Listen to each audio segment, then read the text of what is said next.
सबसे बड़ी चीज भगवान है, तो दूसरा कहने लगा कि दुनिया की सबसे बड़ी चीज भूख है।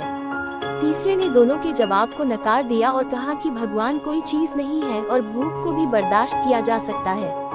इसलिए राजा के प्रश्न का उत्तर इन दोनों में से कोई नहीं है।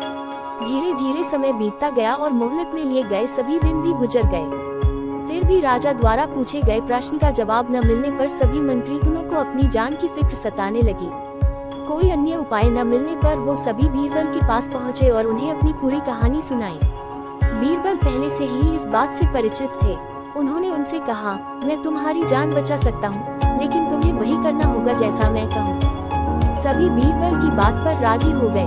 अगले ही दिन बीरबल ने एक पालकी का इंतजाम करवाया।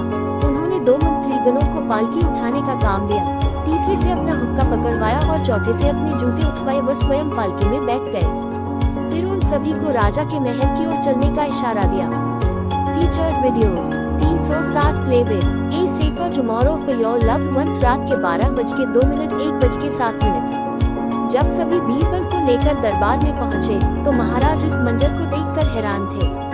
इससे पहले कि वो बीरबल से कुछ पूछते, बीरबल खुद ही राजा से बोले, महाराज, दुनिया की सबसे बड़ी चीज गरज होती है। अपनी गरज के कारण ही ये सब मेरी पालकी को उठाकर यहाँ तक ले आए हैं। ये सुन महाराज मुस्कुराए बिना न रह सके और सभी मंत्रीगण शर्म के मारे सिर झुकाए खड़े रहे।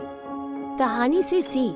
इस कहानी से हमें ये सीख मिलती है कि हमें कभी भी किसी की योग्यता से जलना नहीं चाहिए, बल्कि उससे सीख लेकर खुद को भी बेहतर बनाने की कोशिश करनी चाहिए।